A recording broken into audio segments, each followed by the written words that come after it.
All right, good day, everyone. It's Sylvain here. Welcome again for another video. Today with me, Christopher Carruthers, also known as Tao of Satoshi.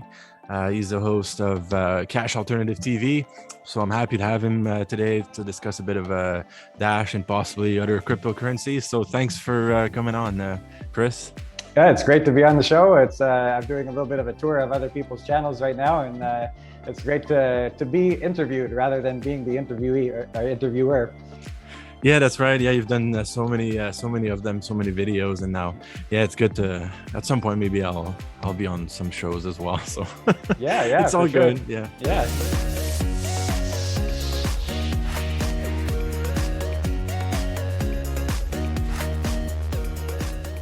Today, the customers, the industry, and the marketing are much more sophisticated and have evolved tremendously. To have excellent digital marketing, all you need is a great sales funnel builder. But you see, I'm talking about a real sales funnel builder. A sales funnel builder, which of course can integrate with page builders, email marketing, CRM, checkouts, members area, e-learning, webinars, and so on. I'm talking about a single powerful and modern tool capable of allowing you to kick ass in digital marketing. To start as like kind of a first question, first topic for discussion, at this point, so Dash, what's the status at the moment of Dash with the different projects and stuff that's been brewing for the last little bit? There was like Dash Direct and there was other stuff, right? So can you kind of get us back and track kind of an update on Dash at the moment? Yeah, there's always a few things going on with Dash. First of all, I can touch on the developmental side. There was an expectation that we were going to be releasing Evolution, which is Dash's next level kind of ecosystem.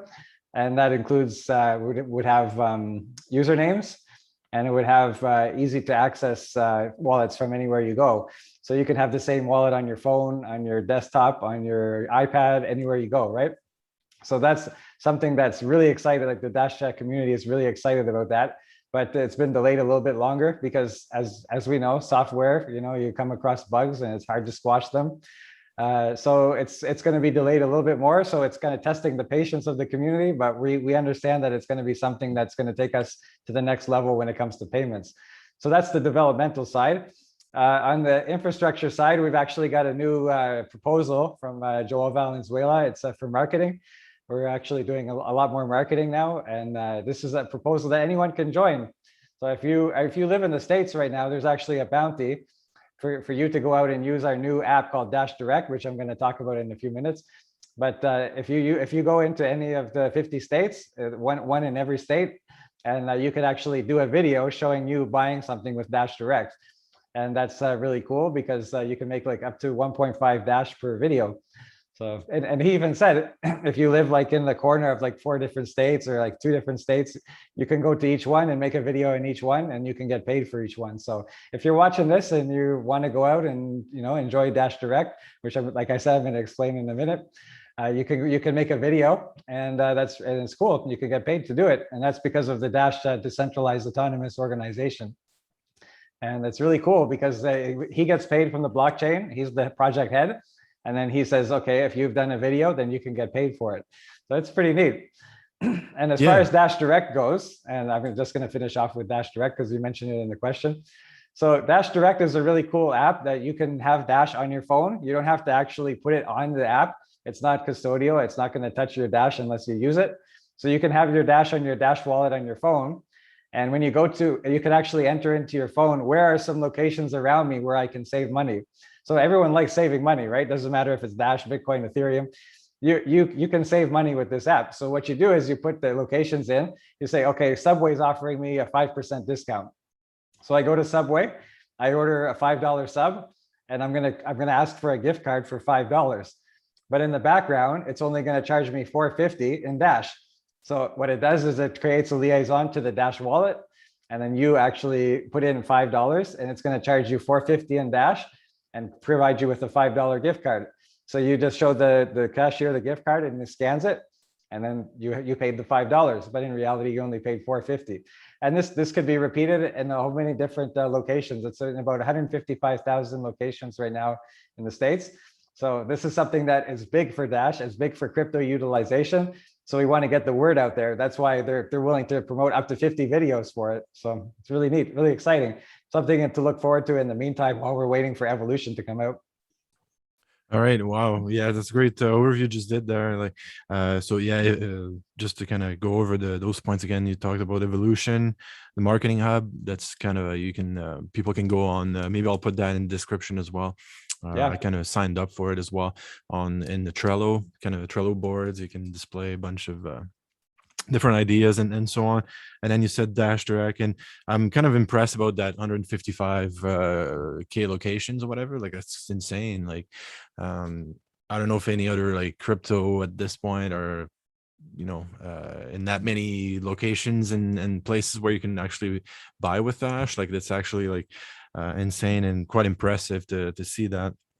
Yeah, and you see people that are using it, and it's very easy to use as well. So it's something that it's not. You see most places, like, it's very hard to use, or you have to sign up for a website.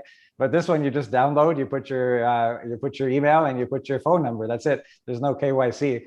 That's a lot of people are saying, okay, well, maybe you have to sign up for something. You don't. It's just email and phone number. Nobody needs to know who you are. Yeah, and then you can use like the Dash wallet on your phone, and it's really easy, fast, and everything. And one of the advantage of like Dash, and I'm gonna ask you about that. Like, what is it like? Yeah, so someone goes to a store, and then can you talk about like the purchasing experience when it comes to like the payment, because there's some special features with Dash that as soon as the payment is sent, right, it's pretty much set, right, for the transaction. So the merchants on their side, it's safe, right, for them to receive money, right? So can you explain just what that is?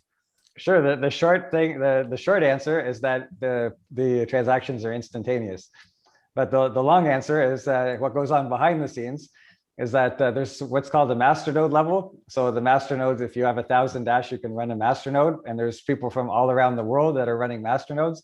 There's about 5,000 Masternodes right now.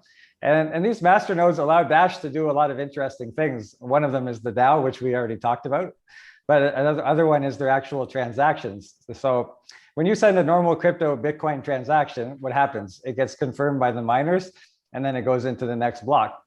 But there's a lot of problems with that. It can be potential problems. People can double spend. It's been proven to happen. So they can take your input and send it to somewhere else with a higher fee. And also they can chain reorganize if they have enough of the 51%. So if they have a 51% of the miners, they can reorganize the chain and they can roll back transactions. Both of these things are not good if you're trying to send your currency somewhere.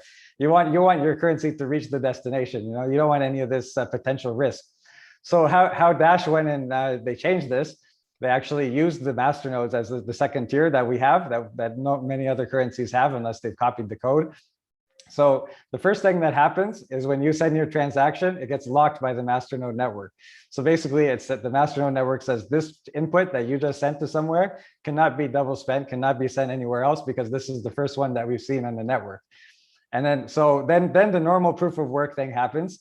It confirms the transaction. The miners confirm the transaction and send it to the blockchain. So now it's in the blockchain, just like Bitcoin. But Dash actually went a step further to prevent the chain reorganization. Now what the masternodes do are going to lock the entire block, right?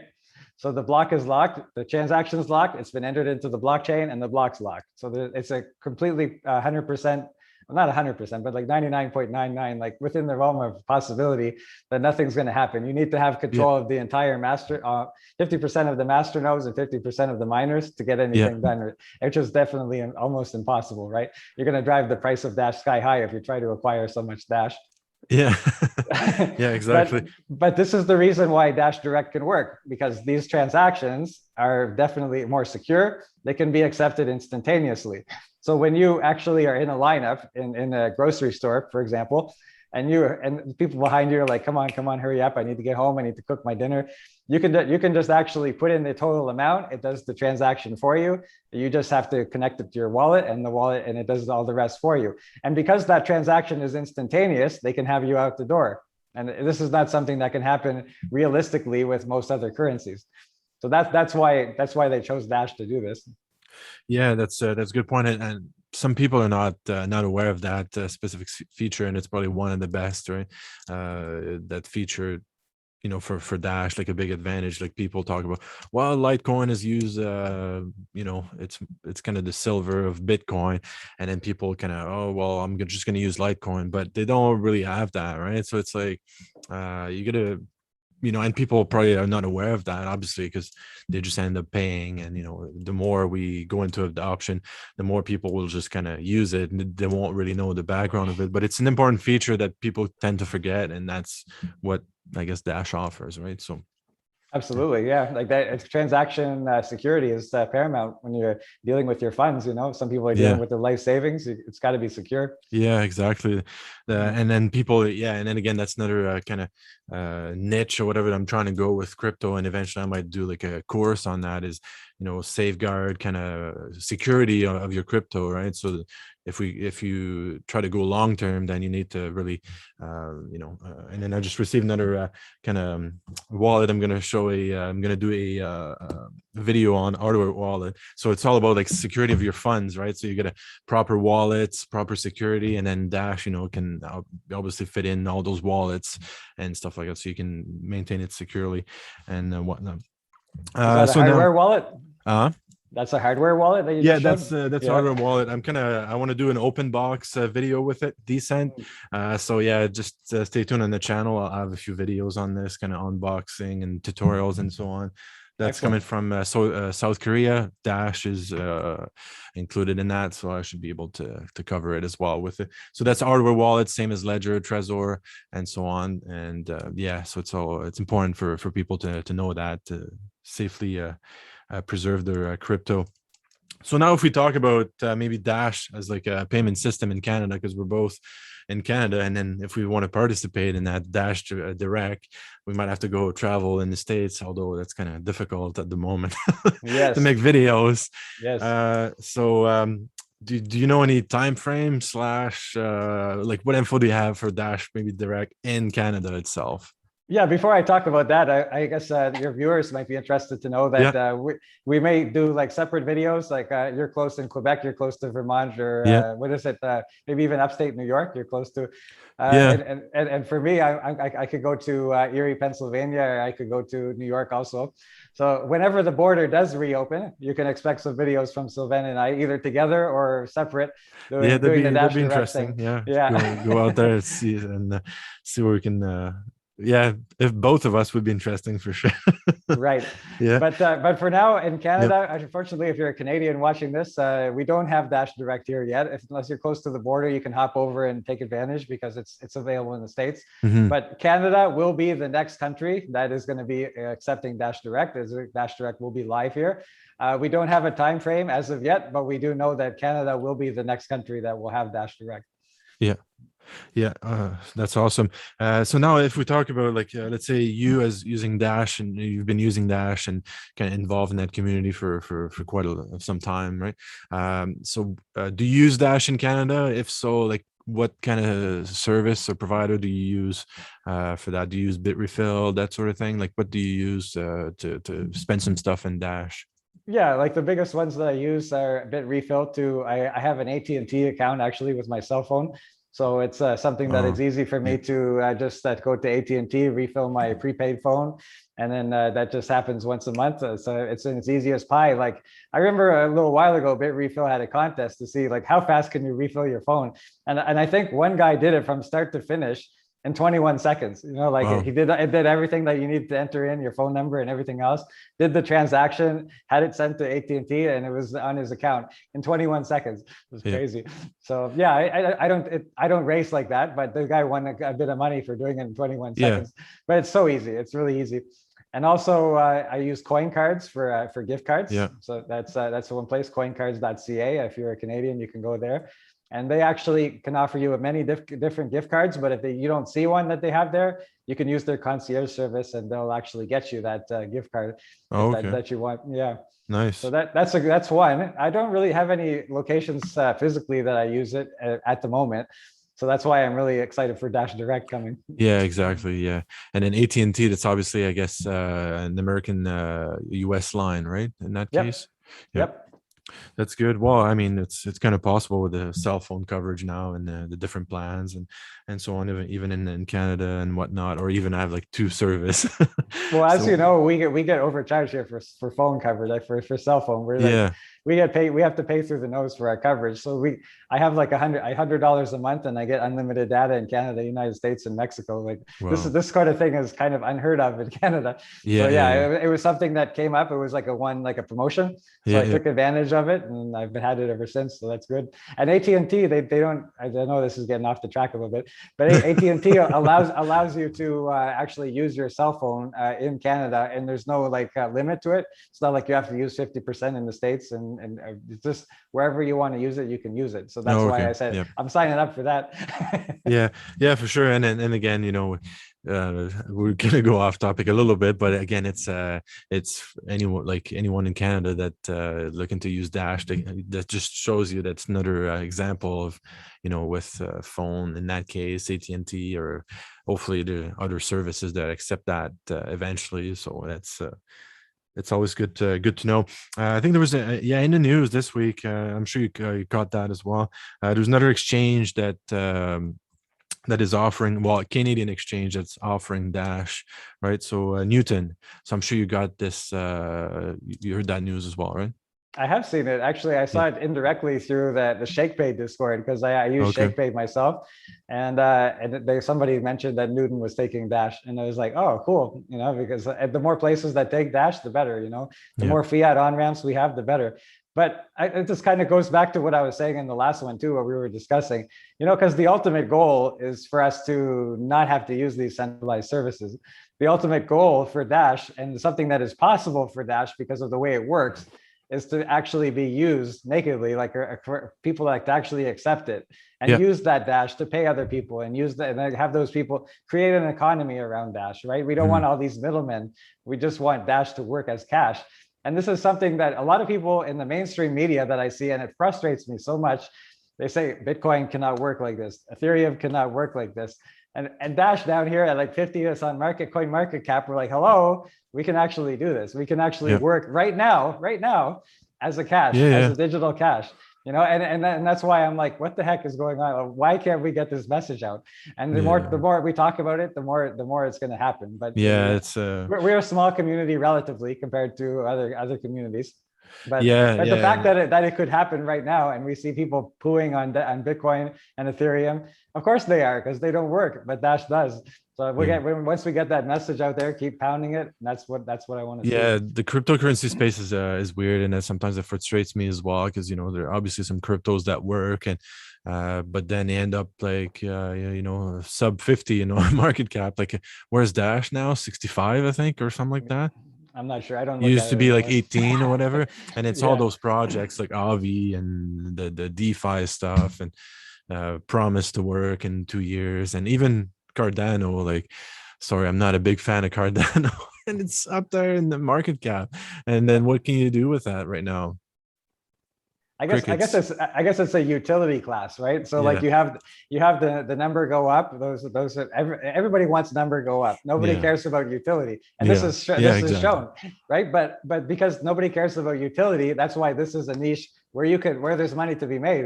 Yeah, Because eventually this will catch on, and when it catches on, they're going to be looking to invest in the ones that actually work. yeah, And Dash is going to be actually working. Plus, with evolution, it's going to be on the next scale of user friendliness. And this is what yeah. you can see, right? And that's obviously number go up is always going to be popular, right? but then also when the time comes for utility, it's going to be good for you to be invested in these coins that offer utility too. Yeah, yeah, exactly. And then Dash like can be, yeah, and the point that you just said too. It's not like it's gonna work. It's actually working now. You know what I mean? Like it's one of the few that you can say that are working at the moment, and still people are kind of just kind of looking for numbers, and number go up and other cryptos. Hopefully they make some money, and then they can reinvest back in other cryptos at some point. Absolutely. That's Yeah. that could be this option, which I think I just a question that came up. I just thought about, and it was recently. Well, again, for another exchange, Bittrex, I want to talk about. So it's a it was what was the time frame? Maybe you can explain the story. I'm trying to think when it was like delisted and now it's back on. And can you just kind of do a quick overview and explanation of what happened with that? Sure, yeah, that Bittrex is an interesting story. It last year, approximately, it got delisted from their currency offerings because they're in Washington State, and I believe Yeah.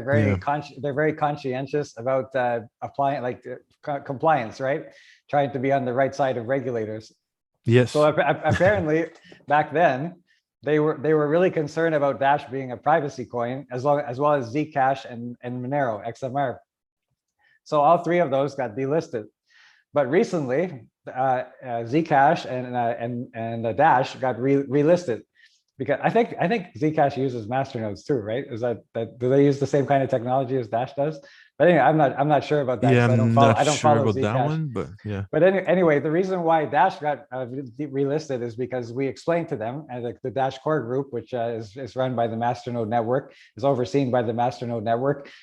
These people are in charge of doing the development of Dash, and they're also in charge of doing like legal and outreach and stuff like that. So they actually went to the owners of Bittrex and said, "Well, why are you considering us a privacy coin?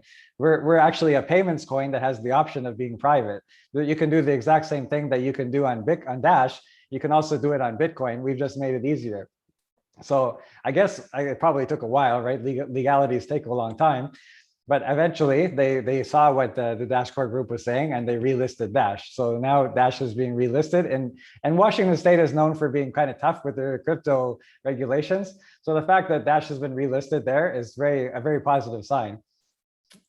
Yeah, I was actually kind of surprised that it happened kind of so quickly because I had that concern that even though it's kind of call it hybrid or whatever, like although it's an alternative, like an option to have it private, my concern was it falls in kind of in the same basket because you have the ability to do it like as Monero, because someone can opt to just like always send private, even though like if you use like the mobile wallet, it'll be like public and so on. So that was kind of a concern. Is that a concern within the Dash community about being like that, or is like how is Dash approaching that? I don't know if you understand my question a bit. Absolutely, yeah. Like Yeah. I think that Dash is. You got to remember that Dash started as a privacy coin. Like when Evan Duffield came out, he wanted Dash to be a privacy coin because he said that Bitcoin doesn't have enough privacy. I care a lot about privacy, and there is definitely a use case for privacy beyond criminality, right? Like people, you don't want people seeing your balance when you go to the grocery store, right?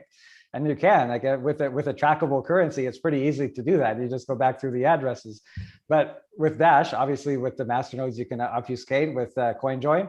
So this is something that Evan Duffield placed a great deal of emphasis on. This is what Dash was. But over time, the community evolved. There's more voices that said, you know what, this is probably not a good thing to be so in your face with privacy at the moment because of the regulations that are coming. Yeah. And some people condescended that. Some people are saying, you guys are being a bunch of pussies, why are you doing that? Sorry, excuse my French. Like, but they're saying that because they were in Dash at the beginning and they want Dash to be a privacy coin. And Yeah. Of course, that's why they invested. So I get why people are saying that. But because of the fact that we're hybrid, like you mentioned before, some people don't want the privacy, like some people don't want to see it as much, and some people do. So we kind of always have that tug of war. And that probably would have torn other currencies apart. It's just the fact that we have this decentralized governance and we vote and we say we want to do this, and then that's what happens, right? If people that don't like it, they can just sell their coins and leave because it's not going to change. The network's made their decision. So yeah, we always have this internal tug of war in the Dash network because some people like privacy and some people don't. And I think it's going to be an eternal struggle, actually, to be honest with you, because just the fact that it's set up. But I think slowly, the privacy is being pushed to the back burner. For the good or for the bad, I don't know. Yeah, it'll be interesting to see. And with the DAO management around Dash seems to be pretty good, like from what I've noticed anyway. I think the part that was lacking was a bit more about the marketing aspect that I think Dash is trying to address at the moment, like we've talked about in this video. So it'll be interesting how that goes. And kind of to conclude this video, I see your so I see that Dash logo in the background, and I see the other well, it'll be like this one. There we go. I'm pointing this logo. So can you talk about your kind of involvement in the Hex community as well? Yeah, I was actually a hardcore Dasher. I didn't have anything. I was Dash all the way, a Dash maximalist. Yeah. And then and I was thinking, you know what? Like there's a guy in the Discord who was talking about Hex. He's been following it ever since, even before it was launched. Okay. He was a follower of Richard Hart, and he was saying, okay, this is something that's going to be potentially like a game changer, something that's actually going to be able to make people money, something that doesn't exist, and something that's legitimate, right? A lot of people give it say, oh, it's a scam or whatever, but this is something that actually uses math, uses time, and it makes the number go up and to the right, you know, like it's everything about this currency, the fact that it gives inflation to people that only hold, and the fact that the T shares that you have to get a part of that inflation only go up over time, so you can get less and less over time unless you buy more.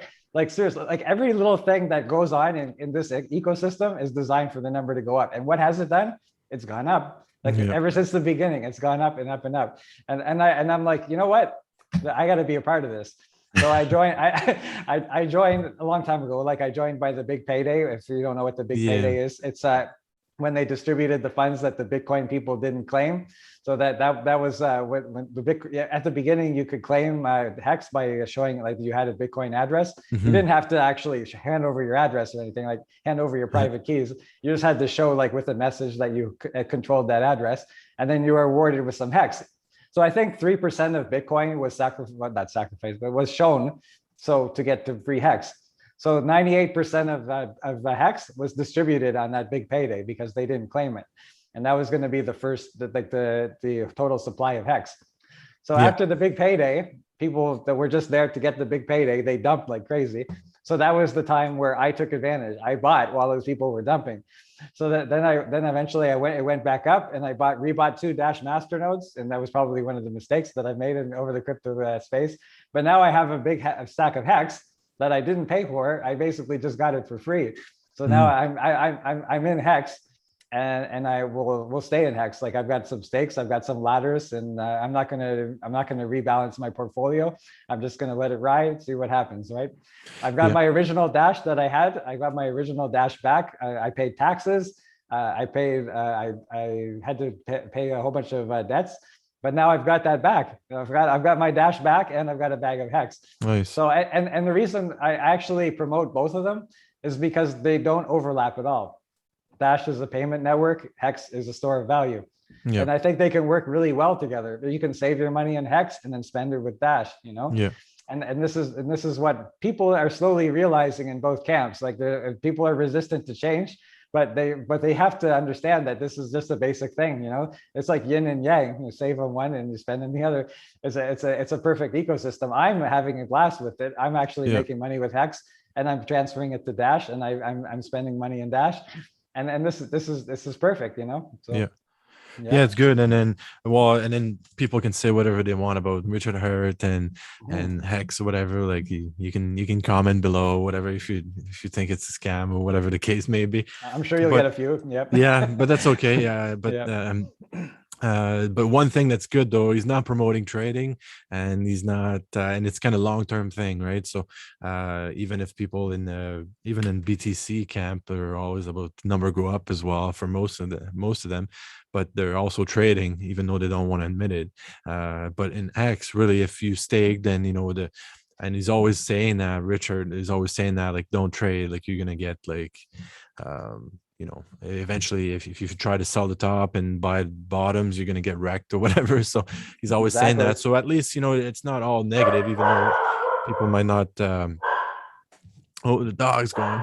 Yeah, that's my golden doodle. It's kind of ironic. It's kind of ironic because the last episode I did was with Nerd Girl, and her dog was going coughing in the background, and now I guess my dog was jealous and wants to be part of a live stream too, or a stream. Yeah, exactly. This is being recorded, so it's but he wants to be part of the action. Yeah, exactly. All right, so I think I think there was a great discussion. Do you have any final words about maybe inviting people to look at Dash, or I guess where they should look at, go on the Discord or something like that? Like, yeah. Well, while we were just talking, I just was looking at the hex price, and as of this recording, it's almost up to 50 cents Canadian, and that's crazy, man. Yeah, exactly. Like, I bought in for less than a cent, so already I'm up almost 100 times on what I bought in for originally. Exactly. So that's and if a lot of people say, oh, it's a bubble, and it might be, it might dump a little bit, but like I said, those fundamentals that it has will just keep the currency increasing over time. So I guess no, I'm happy that you had me on the show. I'm happy I was able to talk about Dash because, like I said, it's my first love. I'm always going to love Dash. I'm always going to be promoting Dash because I believe in it as a payment network. But like I said, Hex has taken a little bit of my portfolio, but it hasn't taken all of my heart. Yeah. And if anybody's watching this, you want to follow me, I'm at Tao of Satoshi on Twitter, and my YouTube channel is Cash Alternative TV. Cash Alternative TV. Yeah. So I'd love for you guys to join me, and thank you very much for having me on the show there, Sylvain. Yeah, perfect. Yeah, thanks for joining. Thanks for your time, and I'll put those links in the description as well, so people can easily access your social media and also the YouTube channel. So yeah, thanks for coming on, and everyone, we'll see you on the next video. Bye bye.